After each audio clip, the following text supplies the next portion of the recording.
Hello everyone. ನೀವೇನಾದರೂ ಮನೇಲಿ sweet corn ಇದ್ದಾಗ ಅದನ್ನು ಬಾಯ್ಲ್ ಮಾಡ್ಕೊಂಡಾಗಲಿ ತಿಂದಿರ್ತೀರ ಅಥವಾ ರೋಸ್ಟ್ ಮಾಡ್ಕೊಂಡಾಗಲಿ ತಿಂದಿರ್ತೀರ. ಸೊ ಇನ್ನೇನೋ ರೆಸಿಪಿನ ಮಾಡ್ಕೊಂಡು ತಿಂದಿರ್ತೀರ. ಬಟ್ ಈ ಥರ ಕ್ರೀಮಿ ಪನ್ನೀರ್ ಸ್ವೀಟ್ ಕಾರ್ನ್ ರೆಸಿಪಿನ ಒಂದು ಸಲ ಟ್ರೈ ಮಾಡಿ ನೋಡಿ. ಟೇಸ್ಟ್ ಮಾತ್ರ ಅಲ್ಟಿಮೇಟ್ ಆಗಿರುತ್ತೆ. ಬನ್ನಿ ನೋಡೋಣ ಹೇಗೆ ಮಾಡೋದು ಅಂತ ತೋರಿಸ್ಕೊಡ್ತಾ ಹೋಗ್ತೀನಿ. ಮೊದಲಿಗೆ ಬಾಯ್ಲ್ ಆಗ್ತಿರುವ ನೀರಿಗೆ ಸ್ವೀಟ್ ಕಾರ್ನ ಹಾಕ್ಕೊಂಡು ಚೆನ್ನಾಗಿ ಬಾಯ್ಲ್ ಮಾಡ್ಕೊಳ್ಬೇಕಾಗುತ್ತೆ. ಒಂದು 2-3 ಸಲ ಕ್ಲೀನಾಗಿ ಫಸ್ಟಿಗೆ ವಾಶ್ ಮಾಡ್ಕೊಳ್ಳಿ.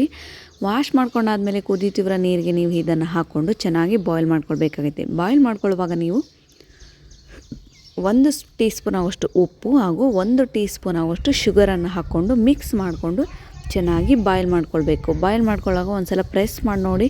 ಅದು ಸ್ಮ್ಯಾಶ್ ಆದಾಗ ಮಾತ್ರ ನೀವು ಗ್ಯಾಸನ್ನು ಆಫ್ ಮಾಡ್ಕೊಂಡಿಡಿ. ಈಗ ಒಂದು ಸೈಡ್ ಬಾಯ್ಲ್ ಮಾಡ್ಕೊಂಡು ಒಂದು ಪ್ಲೇಟ್ಗೆ ಹಾಕಿ ಇಡಿ. ನಂತರ ಒಂದು ಕಡಾಯಿಗೆ ನಾನು 1 ಟೀ ಸ್ಪೂನ್ ಆಗುವಷ್ಟು ಬಟರನ್ನು ತೊಗೊಂಡಿದ್ದೀನಿ. ಬಟರ್ ಇಲ್ಲ ಅನ್ನೋರು ತುಪ್ಪ ಕೂಡ ಹಾಕ್ಕೊಳ್ಬೋದು. ಈಗ 1 ಟೀ ಸ್ಪೂನ್ ಆಗುವಷ್ಟು ಬೆಳ್ಳುಳ್ಳಿನ ಚಿಕ್ಕದಾಗಿ ಕಟ್ ಮಾಡಿಕೊಂಡು ಚೆನ್ನಾಗಿ ಒಂದು 2 ನಿಮಿಷ ನೀವು ಗೋಲ್ಡನ್ ಬ್ರೌನ್ ಕಲರ್ಗೆ ಬರೋ ತನಕ ಫ್ರೈ ಮಾಡ್ಕೊಳ್ಬೇಕು.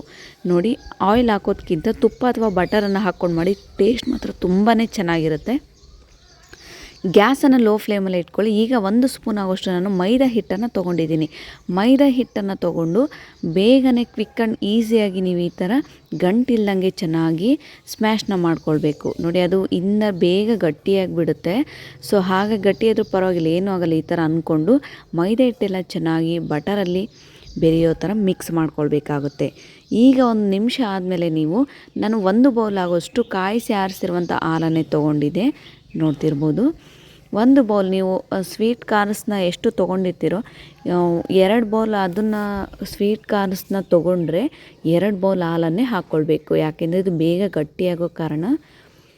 ಸೊ ನಾನಿಲ್ಲಿ 1 ಬೌಲ್ ಸ್ವೀಟ್ ಕಾರ್ನ ತೊಗೊಂಡಿರೋದ್ರಿಂದ 1.5 ಬೌಲ್ ಆಗೋಷ್ಟು ಹಾಲನ್ನ ತೊಗೊಂಡಿದ್ದೀನಿ. ಹಾಲನ್ನ ತೊಗೊಂಡು ಬಟರ್ ಹಾಗೂ ಮೈದಾ ಹಿಟ್ಟಿನಿಂದ ಚೆನ್ನಾಗಿ ಅದರಲ್ಲಿ ಕರಗೋ ಥರ ಮಿಕ್ಸ್ ಮಾಡಬೇಕು. ಈ ಥರ ನೋಡಿ, ಅದೆಲ್ಲ ಗಂಟೆಲ್ಲ ಚೆನ್ನಾಗಿ ಒಡೆಯೋ ಥರ ಗ್ಯಾಸನ್ನು ನೀವು ಲೋ ಫ್ಲೇಮಲ್ಲೇ ಇಟ್ಕೊಂಡು ಅದು ಇನ್ನೇನು ಕುದಿ ಬರ್ತಾಯಿದೆ ಅನ್ನುವಾಗ ಚಿಕ್ಕದಾಗಿ 1 ಸ್ಪೂನ್ ಆಗುವಷ್ಟು ಪೆಪ್ಪರ್ ಪೌಡರ್, ಅರ್ಧ ಟೀ ಸ್ಪೂನ್ ಆಗುವಷ್ಟು ಆರಿಗೇನೋ, ಅರ್ಧ ಟೀ ಸ್ಪೂನ್ ಆಗುವಷ್ಟು ಚಿಲ್ಲಿ ಫ್ಲೇಕ್ಸ್ನ ಹಾಕ್ಕೊಂಡು ಚೆನ್ನಾಗಿ ಮಿಕ್ಸ್ ಮಾಡ್ಕೊಳ್ಳಿ. ನೋಡಿ, ಈಗ ಮೈದಾ ಹಿಟ್ಟನ್ನು ಹಾಕಿರೋದ್ರಿಂದ ಅದು ಬೇಗ ಗಟ್ಟಿಯಾಗಿಬಿಡುತ್ತೆ. ನೋಡಿ ಆಲ್ರೆಡಿ ಎಷ್ಟು ತಿಕ್ಕಾಗಿ ರೆಡಿಯಾಗಿದೆ ಅಂತ ಈ ಕ್ರೀಮಿ ಸ್ವೀಟ್ ಕಾರ್ನ್ ರೆಸಿಪಿ. ನೋಡಿ ಚೆನ್ನಾಗಿ ನೋಡಿ ಎಷ್ಟು ಬೇಗ ತಿಕ್ಕಾಗ್ತಿದೆ ಅಂತ. ಗ್ಯಾಸನ್ನು ನೀವು ಲೋ ಫ್ಲೇಮಲ್ಲೇ ಇಟ್ಕೊಳ್ಬೇಕಾಗುತ್ತೆ.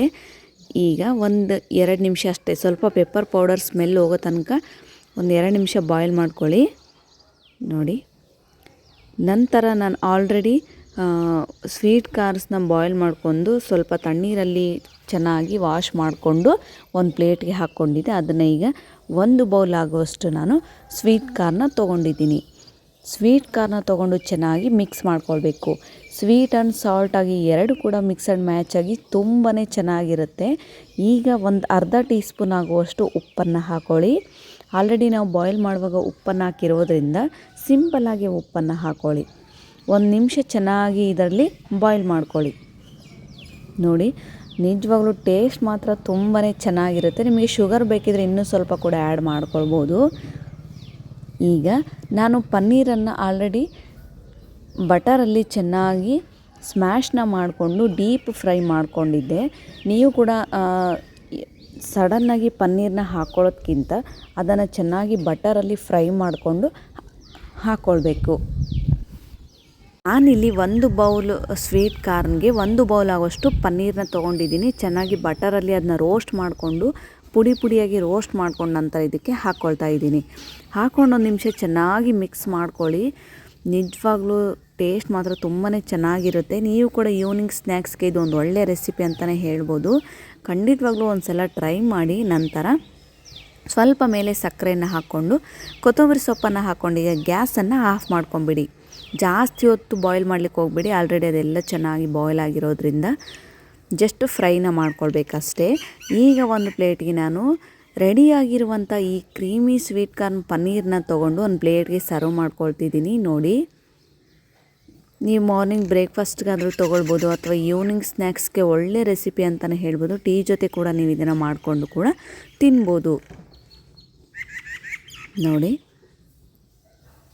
ಖಂಡಿತವಾಗ್ಲೂ ನಿಮಗೆ ಈ ವಿಡಿಯೋ ಇಷ್ಟ ಆಗಿದ್ದರೆ ನೀವು ಕೂಡ ಮನೆಯಲ್ಲಿ ಒಂದು ಸಲ ಈ ಕ್ರೀಮಿ ಸ್ವೀಟ್ ಕಾರ್ನ್ ಪನ್ನೀರ್ ರೆಸಿಪಿನ ಒಂದು ಸಲ ಟ್ರೈ ಮಾಡಿ ನೋಡಿ. ಇದು ಕಂಪ್ಲೀಟಾಗಿ ಕೂಲ್ ಆದಮೇಲೆ ನಾನೊಂದು ಪ್ಲೇಟ್ಗೆ ಸರ್ವ್ ಮಾಡ್ಕೊಂಡು ತೋರಿಸ್ತಾ ಇದ್ದೀನಿ. ಟೇಸ್ಟ್ ಮಾತ್ರ ತುಂಬ ಚೆನ್ನಾಗಿತ್ತು. ಒಂದು ಸಲ ಟ್ರೈ ಮಾಡಿ ಹೇಗಿತ್ತು ಅಂತ ನನಗೆ ನೀವು ಕಾಮೆಂಟ್ ಮೂಲಕ ತಿಳಿಸಿ. Thank you.